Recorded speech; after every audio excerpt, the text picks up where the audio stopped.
ଦଶମ ସ୍କନ୍ଧ ଗୋପଲୀଳା 71 ଅଧ୍ୟାୟ ଶ୍ରୀ ଶୁକବାଚ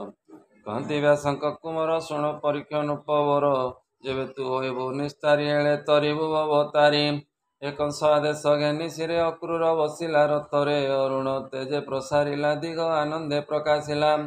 ବ୍ରାହ୍ମଣେ ଉଠି ରାତ୍ର ଅନ୍ତେ ସ୍ତୁତି କରନ୍ତି ବେଦ ମତେ ମଙ୍ଗଳ ସ୍ୱରେ ବେଦ ଧ୍ୱନି ଚଳିଲେ ତପସ୍ଥାନେ ମୁନି ଜନେ ସୁମରନ୍ତି ମୁରାରୀ ଯେ ଯାହା ମତେ ସ୍ତବ କରି ମଳିନ ହେଲେ ତାରା ଗଣ ନିର୍ମଳ ବିରାଜେ ଗଗନ ଉତ୍ତର ଦିଗେ ବଳିଆର ପବନ ବହି ମଧୁର ଶଙ୍ଖ ଶବଦ ଜନଗୋଳେ ଅମର ଗୁରୁ ଲଗ୍ନ ବେଳେ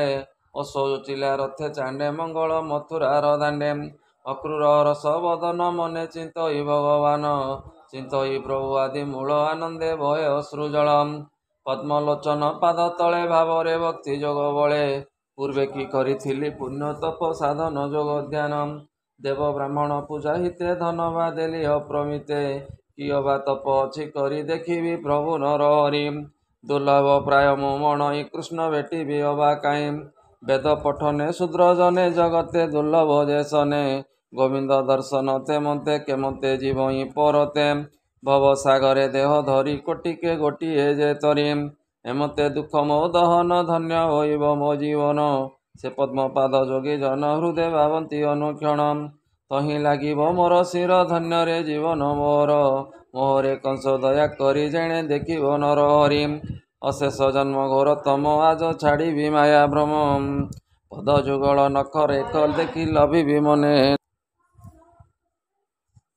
ପଦ ଯୁଗଳ ନଖରେ ଖଲ ଦେଖି ଲଭିବି ମନେ ସୁଖ ବ୍ରହ୍ମା ଶଙ୍କର ଆଦି ଦେବେ ଚିନ୍ତା କରନ୍ତି ପାଦ ଯୋଗେ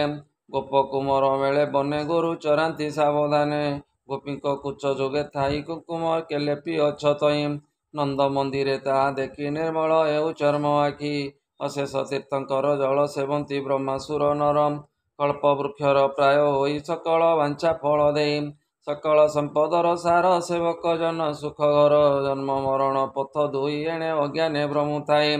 ତାହାଙ୍କ ବିଶ୍ରାମ ମନ୍ଦିର ଭବ ନିଧାଗ ଛତ୍ର ସାର ଦେଖିବି ସୁନ୍ଦର କୋପଳ ନାସା ଶ୍ରବଣ ବେନିଡୋଳ ଅଳ୍ପ ଆସ ମୁଖ ରଙ୍ଗ ସେନଟ ବର ଶ୍ରୀରଙ୍ଗ ଶୁଭ ଲକ୍ଷଣ ଆଜ ଦିନେ ଶୃଗାଳ ଯାଉଛନ୍ତି ବାମେ ଏ ଭାରା ନିବାରଣ ମୁରାରୀ ମଞ୍ଚେ ଅଛନ୍ତି ଦେହ ଧରି ଅତି ସୁନ୍ଦର ଦେଖି ରୂପ ଖଣ୍ଡିବି ନୟନର ତାପ ଯାହାର ନାମ ଭାବଗ୍ରାହୀ କାର୍ଯ୍ୟ କାରଣ ଯାର ନାହିଁ ସେ ରୂପେ ପୁରାଇ ଲୋଚନ ତେଜିବି ଭବ ମାୟା ଭ୍ରମ ସେ ଆତ୍ମା ମାୟ ଯୋଗ କରି ଗୋପ ଗୋପାଳେ ବନେରି ଯାହାର ଗୁଣ କର୍ମ ଜ୍ଞାନୀ ଦିନ ହରନ୍ତି ବ୍ରହ୍ମ ମୁନି ତେଣେ ଯାହାର ଚିତ ନାହିଁ ପଶୁଙ୍କ ପ୍ରାୟ ସେ ବଞ୍ଚଇ ଅଂଶେ ମାନବ ବେଦ ମତେ ଯାଦବ ବଂଶେ ଦେବ ହିତେ ଯଶ ବିସ୍ତାରୀ ୟାଙ୍କର ସତ୍ୟ ପୁରିତ ଦାମୋଦର ସକଳ ଜନ ଦେ ଥାଇ ଭାବ ଅଭାବ ସେ ଜାଣଇ ମୁଁ ଯେ ଚରଣ ତଳେ ପଡ଼ି ଶିରେ ଅଞ୍ଜଳି ଥିବି ଯୋଡ଼ି ଅଳ୍ପ ହସି ବାଙ୍କେ ଚାହିଁ ମୋତେ ଦେଖିବେ ଭାବଗ୍ରାହୀ ତକ୍ଷଣେ ହୋଇବି ନିର୍ମଳ ପଡ଼ିବି ପାଦେ ହୋଇ ବୋଳ ଅତି ଉସତ ସୁଖ ପାଇ ବୋଲିବି କୃଷ୍ଣ ତ୍ରାହି ତ୍ରାହି ମୁଁ ତାର ଜ୍ଞାତି ସୋଦର ସୁହୃଦ ପଣେ ହେବେ ବାର ମୋହର ବେନିଭୁଜ ଧରି ତୋଳିବେ ରାମ ଦଇତାରି ପବିତ୍ର ହୋଇ ବହି ମୋହି କୋଟିଏ ତୀର୍ଥ ଫଳ ପାଇ ନିକଟେ ଦେଖି ବ୍ରହ୍ମ ରାଶି ଛେଦିବି କାଳ ଦଣ୍ଡ ଫାସି କୃଷ୍ଣର ଅଙ୍ଗ ସଙ୍ଗ ପାଇ ଚାହିଁବି ଶିରେ କର ଦେଇ ଦାସ ବତ୍ସଳ ନର ହରି ମୋତେ ଡାକିବେ ନାମ ଧରି ତେବେ ସେ ଜନ୍ମ ସୁଖ ମୋର ସଂସାର ପ୍ରାଣୀକର ସାର ଯାହାର ନାହିଁ ମୈତ୍ରୀ ବୈରୀ ପ୍ରିୟ ଉଦାସ ଆଦି କରି ତଥାପି ଭକ୍ତଙ୍କ ଅନନ୍ତ ଭଜଇ ସୁହୃଦ ସେ ପାତ୍ର ଦେଖି ମୋତେ ରୋହିଣୀ ସୁତ ବେଗେ କରିବେ କୋଳାଗ୍ରତ ଘରକୁ ନେଇ ମୋର ପାଶେ ବସିବେ ସୁହୃଦ ବିଶ୍ୱାସେ ବନ୍ଧୁ କୁଶଳ ପଚାରିବେ ଜନ୍ମ ମରଣ ମୋ ନାସିବେ କଂସ ବିଚାରି ଅଛି ଯାହା ଗୋବିନ୍ଦ ଜାଣଇ ସେ ତାହା ରଥ ବାହିଲା କରତର ହେମନ୍ତ କରିଣ ବିଚାରମ୍ ଯା ନାମ ପରମ ମଙ୍ଗଳ ନାମ ଗାୟନ ଆଦି ମୂଳମ୍ ଜଳଦ ମନୋହର ରୂପ ଦେଖି ତରିବେ ଭବ କୂପମ୍ ଉଷା କାଳୁ ଶୁଭ ମତେ ମଙ୍ଗଳ ମଥୁରାର ପତେ କୃଷ୍ଣକୁ ଦେଖି ବୃନ୍ଦାବନେ ରଥୁ ଓହ୍ଲାଇବି ବନେ ରାମ ଗୋବିନ୍ଦ ପଦ୍ମ ପାଦେ ପଡ଼ିବି ମୁଖ୍ୟ ଫଳ ସଦେ ଯୋଗୀ ଚିନ୍ତନ୍ତି ଧ୍ୟାନ ବଳେ ଦେଖିବି ଗୋପାଳଙ୍କ ମେଳେ ପାଦେ ପଡ଼ିବି ତେତେବେଳେ କୃଷ୍ଣ ଧରିବେ ମୋତେ କୋଳେ ଶିରେ ମୋ ଦେବେ ପଦ୍ମ କର ନାସିବି ଦୁଃଖ ମୋ ଆଗରମ୍ କାଳ ଭୁଜଙ୍ଗ ଭୟ ନାହିଁ ଯେ ନର ଶରଣ ପଶଇ ସେ ପାଦ ପଦ୍ମେ ରଖେ ତାର ପଶଇ ବେଗେ ମୋକ୍ଷ ଘରମ୍ ଏ ଜେବଣ ପାଦେ ଦାନ ଦେଇ ବଳି ପାତାଳେ ଭୋଗ ପାଇ ଭଜଇ କୃଷ୍ଣ ପଦ୍ମ ପାଦ ସ୍ୱର୍ଗେ ପାଇବ ଇନ୍ଦ୍ର ପଦମ୍ ରାସ ଉତ୍ସବେ ବୃନ୍ଦାବନେ ଯେ ବଣ ଭୁଜ ଗୋପୀ ଜନେ ସୁଗନ୍ଧ କୁଚ ଯୁଗେ ଦେଲେ କାମ ନଳ ଲିଭାଇଲେ କଂସର ଦୂତ ବୁଝି ମୋତେ କୋପ ନଥିବ କୃଷ୍ଣ ଚିତେ ସେ ତାହା ଅଛଇଟି ଜାଣି ଯାହାର ନାମ ଚକ୍ରପାଣି ହସ୍ତ ହୋଇଲେ ଦିନକର ଗୋକୁଳେ ମିଳିଲେ ଅକ୍ରୂର ଏ ବାଟେ ଦେଖିଲା ବାଲିକୁଦ ପଡ଼ିଛି ଗୋବିନ୍ଦର ପାଦ ଧ୍ୱଜ ଅଙ୍କୁଶ ପଦ୍ମ ଚିହ୍ନ ଦେଖି ସାନନ୍ଦ କଲା ମନ ପୁଲକ ହେଲା ଲୋମରାଜି ଅଶ୍ରୁ ପଡ଼ଇ ଚକ୍ଷୁ ବୁଝି ମନରେ ଆନନ୍ଦ ହୋଇଲା କୃଷ୍ଣ ବୋଲିଣ ବୋଇଲା ରଥୁ ପଡ଼ିଲା ବେଗେ ଡେଇଁ କହି କୃଷ୍ଣ ତ୍ରାଇ ତ୍ରାଇ ଏ ପାଦ ପଙ୍କଜ ଚିହ୍ନ ଧୂଳି ଅକ୍ରୂର ଶିରେ ବେଗେ ବଳି ଲୋଟଇ ପାଦ ଚିହ୍ନ ପରେ ତାଡ଼ଇବେନି ଭୁଜ ଶିରେ ଅକ୍ରୂର ଥାଇ ନିଜ ଘରେ ଯାହା ଶୁଣୁଛି କର୍ଣ୍ଣ ଦ୍ୱାରେ ଆନନ୍ଦ ସାଗରେ ବୁଡ଼ିଲା ଦେହ ଅବନିପା ସରିଲା ହେମତେ ଖଣ୍ଡେ ଦୂର ଯାଇ ଅକ୍ରୂର ରଥେ ଦେଲା ଚାହିଁ ଏ ଦେଖିଲା ଗୋପାଳଙ୍କ ମେଳେ ଗୋରୁ ଯେ ଚରାନ୍ତି ଗଳେ ଗାଈ ଦୁହନ୍ତି ଗୋପ ପୁଏ ଶବଦ ସମୁଦ୍ର ପରାଏ କ୍ଷୀର ଢାଳନ୍ତି ଭାଣ୍ଡେ ନେଇ ଗାଈକି ଡାକି ବଶ୍ଚା ଦେଇ ସେ ଯାହା ଅନୁରୂପେ ରୂପ ଦିଶଇ ଏକ ସ୍ୱରୂପ କିଙ୍କିଣୀ ନୂପୁର ବାଜେଣି ବିବିଧ ଛନ୍ଦରେ କାଛେଣି ମୟୂର ପୁଛ ଗୁଞ୍ଜି ଶିରେ ସୁରଙ୍ଗ ପାଦୁକା ପୟରେ ଏ ଗୋରୁଙ୍କ ଲାଞ୍ଜ ଧୂଳି ଅଙ୍ଗେ ଭୂଷଣ ଗୋପାଳଙ୍କ ସଙ୍ଗେ ଛନ୍ଦ ଦୌଡ଼ି ଧରି କରେ ବାଛୁରୀ ଛନ୍ଦନ୍ତି ସଧିରେ ଶ୍ରବଣେ ଶୋଭଇ କୁଣ୍ଡଳ କଣ୍ଠେ ଲମ୍ବଇ ବନମାଳ ଅକ୍ରୂର ଦେଖି ବିଚାରଇ ରାମ ଗୋବିନ୍ଦ ନଚି ନଈ ସର୍ବେ ଦିଶନ୍ତି ଏକମତ ମୋହ ବା ଜାଣିବି କେମନ୍ତ ଦାସ ବତ୍ସଳ ଭଗବାନ ଜାଣିଲେ ଅକ୍ରୂରର ମନ ତକ୍ଷଣେ ଦିବ୍ୟ ରୂପ ହୋଇ ଗାଈ ଦୁହନ୍ତି ବେନି ଭାଇ ଧବଳ ଦିଶେ ରାମ କାଏ କୋଟିଏ ଚନ୍ଦ୍ର ସମ ନୁହେଁ ଏ ନୀଳ ପତନି କଟି ଭରେ ରଙ୍ଗ ବସନ ପାଗ ଶିରେ ଶିରେ ଶପଥ ନାଗ ଫେଣି କରେ କଙ୍କଣ କଣ୍ଠେ ମଣି କର୍ଣ୍ଣେ କୁଣ୍ଡଳ ରତ୍ନ ସାର ନିବିଡ଼ ସୁରଙ୍ଗ ଅଧର ଏ କୃଷ୍ଣ ଦେଖିଲେ ବାମ ପାଖେ ଗୁଞ୍ଜ ଅଳକା ପୁଚ୍ଛ ଶିଖେ ନୀଳ ଜିମୁତ ତନୁ ଶହେ କୋଟିଏ କାମ ତୁଲ୍ୟ ନଏ ଶ୍ରବଣେ ମକର କୁଣ୍ଡଳ ହୃଦେ ଲମ୍ବଇ ବନମାଳ ଶ୍ରୀବତ୍ସ ଚିହ୍ନ ପିତ ବାସ ରଙ୍ଗ ଅଧରେ ମନ୍ଦହାସ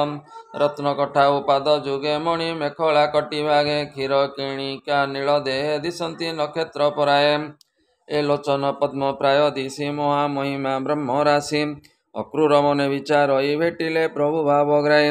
ଏ ଯେ ରୋହିଣୀ ସୁତ ରାମ ସୁନ୍ଦର ପଣେ ନାହିଁ ସମ ଆଜାନୁଭୁଜ ବଳିଆର ମହାସିଂହକୁ ପଟାନ୍ତର ଅଜାନୁଭୁଜ ବଳିଆର ମଜା ସିଂହକୁ ପଟାନ୍ତର ବିକ୍ରମ ସିଂହ ପ୍ରାୟ ହୋଇ ଏ ଯେ ଗୋବିନ୍ଦ ବେନି ଭାଇ ସ୍ୱଭାବେ ବୟସ କିଶୋର ଅଟନ୍ତି ବେନି ସୋଦର ଗନ୍ଧ ଚନ୍ଦନ ଦେ ବୋଳି କପଳେ ଶହେ ଗୋରୁ ଦୋଳି ପ୍ରଧାନ ପୁରୁଷ ଏବେନି ସଂସାରେ ପିଅର ଜନନୀ ଅବନି ଭାରାର ଉଷାସେ ଜନ୍ମ ହୋଇଛି ନର ଅଂଶେ ଦଶ ଦିଗର ତମ ନାସି ନିଜ ସ୍ୱରୂପେ ବ୍ରହ୍ମ ରାଶି ମର୍କଥ ସ୍ତମ୍ଭ ଚାରି ଭୁଜ ପାଶେ କି ଶହେ ମନସିକ